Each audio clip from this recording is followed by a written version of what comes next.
DJ Moral Stories. श्रीकृष्णांची जादूची पिचकारी. ही गोष्ट आहे सीतापूर गावची, जिथे केशव एकटाच राहत होता. त्याच्या आई वडिलांचं निधन झालेलं असतं. गावातील लोकांकडे तो मागून आपलं पोट भरत असे. मग गावातील काही चांगल्या लोकांनी मिळून त्याच्यासाठी गावातील कृष्ण मंदिराजवळ एक झोपडी बांधली. केशव रोज मंदिरात जायचा. मंदिरातील पुजारी मंदिरात एक नवीन मूर्ती स्थापन करत होते. तेव्हा केशव त्यांना विचारतो, पुजारी काका, तुम्ही ही मूर्ती कुठे बनवता? मला देखील भगवान कृष्णाची एक मूर्ती बनवायची आहे. बाळा, ही मूर्ती तर एक मूर्तिकार बनवतो आणि जर तुला हवी असेल तर तू त्यांच्याकडनं बनवून घेऊ शकतो. पण बाळा, ते इथून खूप लांब राहतात. पण तू एक काम करू शकतोस, तू स्वतः भगवान कृष्णाच्या मंदिरातील माती गोळा करून स्वतः मूर्ती बनवू शकतोस. अरे वा, तुम्ही मला खूप छान कल्पना दिली आहे. मी आता स्वतः माझ्या हाताने भगवान कृष्णाची मूर्ती बनवणार. बस मग अजून काय हवं? केशव मंदिर परिसरातील मातीने स्वतःसाठी श्रीकृष्णांची मूर्ती बनवतो. मूर्ती एवढी सुंदर तर नसते, पण त्या मूर्तीमध्ये केशवने केलेली मेहनत पूर्णपणे दिसून येते. मग केशव त्याच्या छोट्याशा झोपडीत श्रीकृष्णांची मूर्ती स्थापित करतो आणि त्यांच्याशी बोलत असतो. देवा, आता काही दिवसांनी होळी येणार आहे. जसे इतर सगळे लोक इतक्या आनंदाने होळी साजरी करतात, तसंच मलाही एक दिवस आनंदाने होळी साजरी करायची आहे. आणि हो, मला देखील इतर मुलांसारखं आई वडिलांचं प्रेम पाहिजे आहे. केशव त्याच्या मनातील सर्व गोष्टी श्रीकृष्णांना सांगत असे आणि दिवसभर इथे तिथे जाऊन मुलांसोबत खेळत असे. पण एक दिवस केशवने श्रीकृष्णांना त्याच्या मनातलं काहीही सांगितलं नाही. त्याच दिवशी केशवचा मित्र त्याला बाहेर खेळण्यासाठी घेऊन गेला. ते लोक खेळत असतात तेव्हा काही श्रीमंत मुलं त्यांच्या जवळ येतात आणि केशव व त्याच्या मित्रांना त्रास द्यायला लागतात. अरे बघा बघा, ह्या गरीब पोरांना कसे फाटलेले कपडे घालून दिवसभर खेळत असतात. यांना तर लाजही वाटत नाही. अरे पण तुला काय करायचंय? आम्ही तुझ्याकडे काही मागत आहोत का? अरे हा तर खूप शहाणपणा करतोय. असं वाटतंय आता याचा शहाणपणा बाहेर काढावाच लागणार आहे. सर्व श्रीमंत मुलं मिळून केशवला खूपच मारतात आणि ती दोन श्रीमंत मुलं केशव आणि त्याच्या मित्राला मारून निघून जातात. केशवला खूपच जास्त राग येतो आणि तो त्याच्या झोपडीत जाऊन केशव ही गोष्ट त्याच्या श्रीकृष्णांना सांगतो. हे देवा भगवंता, हेच लिहिलंय का आम्हा गरिबांच्या नशिबात? आम्हा गरिबांच्या नशिबात हे असंच दुःख लिहिलं आहेस का? बाहेर सगळे जण होळी साजरा करण्याची तयारी करत आहेत. विविध प्रकारचे रंग, पिचकाऱ्या घेऊन आले आहेत. पण खरेदी करण्यासाठी आमच्याकडे अजिबात पैसे नाही आहेत आणि आमचे आई वडीलही नाही आहेत ज्यांच्याकडनं आम्ही काही मागू शकू. देवा परमेश्वरा, मला खूप त्रास होतो याचा. तुम्ही माझ्यासाठी काहीच नाही केलं आहे. तेव्हा केशवला त्याच्या झोपडीच्या दरवाजावर खटखट असा आवाज येतो. कोणीतरी त्याला बोलवत असतं. दादा, दरवाजा उघडा, दरवाजा उघडा दादा. अरे, मला कोण दादा म्हणू शकतं? आणि इतक्या रात्री कोण आलं असेल बरं? ठीक आहे, चला मी बघतो जाऊन. केशव दरवाजा उघडतो. त्याच्या समोर एक लहान मुलगा. त्याच्या हातात फक्त एक पिचकारी होती. तो म्हणतो, दादा, ही पिचकारी घ्या. होळी जवळ आली आहे ना, आणि माझ्याकडच्या सगळ्या पिचकाऱ्या विकल्या गेल्या आहेत. फक्त ही शेवटची उरली आहे, त्यामुळे ही मी तुम्हाला देत आहे. अरे मित्रा, अरे तू हे काय बोलतोयस? माझ्या घराकडे बघ जरा. मी झोपडीत राहतो, पैसे कुठून देणार याचे? आणि तू ही मला जबरदस्ती विकू इच्छित आहेस का? मी पिचकारी नाही घेऊ शकत, कारण की माझ्याकडे पैसे नाही आहेत. काही हरकत नाही दादा, तुम्ही एक काम करा. तुम्ही मला थोडं जेवायला द्या, त्या बदल्यात मी तुम्हाला पिचकारी देईन. सकाळपासून मी काहीच खाल्लं नाहीये.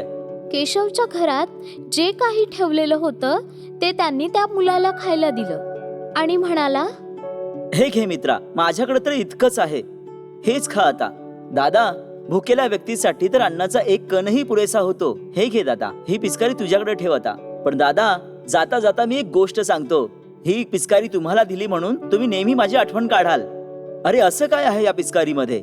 जेव्हा तुम्ही ही वापरू लागाल ना, तेव्हा तुम्हाला समजेल. बरं ठीक आहे बाबा, तुझे खूप खूप आभार.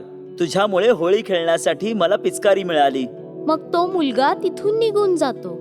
त्यानंतर केशव पिचकारी बाजूला ठेवून पुन्हा डोळे बंद करून श्रीकृष्णांची प्रार्थना करायला लागतो. हे देवा परमेश्वरा, आज माझ्या बरोबर तर खूप वेगळ्या गोष्टी घडत आहेत. सकाळी तर एका श्रीमंत मुलाने मला मारलं, त्यानंतर माझ्या या झोपडीमध्ये एक छोटा मुलगा मला पिचकारी द्यायला आला. जर माझ्याकडेही इतरांसारखं मोठं घर असतं तर. केशव ज्या काही गोष्टी श्रीकृष्णांसोबत बोलत होता ते सर्व खरं होत होतं. त्याच्या छोट्याशा झोपडीचं रूपांतर एका मोठ्या घरात होतं. पण केशवचे डोळे बंद असल्या कारणामुळे त्याला काहीच समजत नाही. मग केशव त्याचे डोळे उघडतो तेव्हा बघतो त्याच्या श्रीकृष्णांच्या मातीच्या छोट्या मूर्तीचं एका मोठ्या मूर्तीत रूपांतर झालं होतं. सोबतच त्याच्या झोपडीचं रूपांतर मोठ्या महालात झालं. अरे, हे काय झालं? मी कोणाच्या घरात आलोय आणि माझी मातीची कृष्णाची मूर्ती कुठे गेली? ही इतकी मोठी कृष्णाची मूर्ती कुठून आली? हे भगवान कृष्णा, हे तुम्ही केलं आहे का? मला तुमची ही लीला काहीच कळत नाहीये. पण हे सगळं झालं कसं? मला तर खूप भूक लागली आहे आणि त्यावर हे सगळं कसं झालं? माझं तर डोकंच काम करत नाहीये. हे बोलताच त्याच्या समोर टेबलवर खूप सारं स्वादिष्ट जेवण प्रकट होतं. अरे वा, ही तर जादू होत आहे. बहुतेक भगवान कृष्णांनी माझी प्रार्थना ऐकली, त्यांनीच हे सगळं घडवून आणलंय. तेव्हा केशवची नजर त्याच्या पिचकारीवर जाते, जी खूपच चमकत असते. केशव तिला बघून म्हणतो, मला वाटतं ही एक जादूची पिचकारी आहे आणि ही सगळी हिचीच कमाल आहे. बरोबर त्या मुलाने मला सांगितलं होतं, जेव्हा कधी मी ही पिचकारी वापरेन तेव्हा मी त्याची नक्कीच आठवण काढेन. केशव ती जादूची पिचकारी उचलतो आणि म्हणतो, खरंच का ही जादूची पिचकारी आहे? तेव्हा केशवची जादूची पिचकारी म्हणते, हो केशव, मी एक जादूची पिचकारी आहे. मला श्रीकृष्ण भगवंतांनी तुझ्या मनातील इच्छा पूर्ण करण्यासाठी पाठवलं आहे. तू त्यांचा परम भक्त आहेस. पण जर तू कधीही माझा चुकीचा वापर केलास तर मी इथून लगेच निघून जाईन. नाही नाही, मी कधीच तुझा चुकीच्या कामासाठी वापर करणार नाही. पण जादुई पिचकारी, तू मला माझे आई वडील देऊ शकतेस का? केशवची जादूची पिचकारी त्याला काहीच उत्तर देत नाही. मग तेव्हा त्याच्या दरवाजावर एक पती पत्नी येतात. कोणी आहे का? कोणी आहे का? माझी बायको खूप आजारी पडली आहे, आमची मदत करा. केशव त्यांच्या जवळ जातो आणि विचारतो, तुम्ही कोण आहात? काय झालं तुम्हाला? बेटा, आम्ही खूप गरीब आहोत. माझी बायको खूप आजारी पडली आहे. आम्हाला कोणी मूळबाळ नाही आहे आणि त्याच विचारामध्ये ही आजारी पडली आहे आणि त्यासाठीच मी तिला डॉक्टरकडे घेऊन चाललो होतो आणि तितक्यात तिची अवस्था खूपच खराब झाली. थोड्या वेळासाठी आम्ही तुझ्या घरात आराम करू शकतो का? हो, का नाही? तसंही या जगामध्ये माझं कोणीच नाहीये. तुम्ही माझ्या घरात राहाल तर मला नक्कीच बरं वाटेल. ती चक्कर येऊन पडणारच असते तेवढ्यात केशव तिला पकडतो. पण जसं तो तिला हात लावतो ती त्याला लगेच म्हणते, बाळा, तू आलास. बाळा ऐकताच केशवच्या डोळ्यात अश्रू येतात आणि तो देखील तिला स्वतःची आई समजून मिठी मारतो. आणि अचानक अजून एक चमत्कार होतो. ती लगेचच बरी होते. तेव्हा केशव तिला म्हणतो, आई, तू सदैव माझ्या बरोबर राहशील का? तुझ्या येण्यामुळे मला आईचं प्रेम मिळू लागलंय आणि तुम्हालाही कोणी मुलबाळ नाहीये. मग तुम्ही माझा मुलगा म्हणून स्वीकार कराल का? मग ते पती पत्नी केशवला त्यांचा मुलगा मानतात आणि कायमच त्याच्या सोबत राहायला लागतात. केशवला माहिती होतं हे सर्व त्याच्या जादूच्या पिचकारीने केलं आहे. एक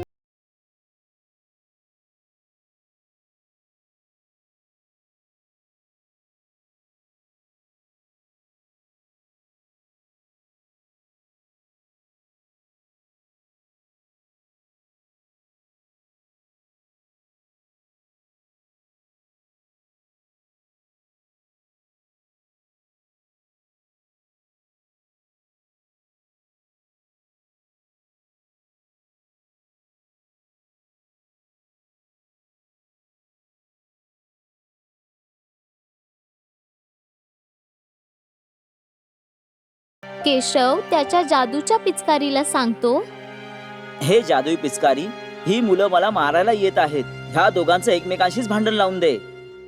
केशव एवढं बोलताच ते मुलं स्वतःच एकमेकांना मारू लागतात. अरे हे काय होत आहे, चला पळा इथून. आणि ती मुलं तिथून पळून जातात. मग तो त्याच्या आई वडिलांसोबत आनंदात होळी खेळतो आणि त्याच्या आई वडिलांसोबत व त्या जादूच्या पिचकारीच्या मदतीने तो सर्वांची मदत करतो.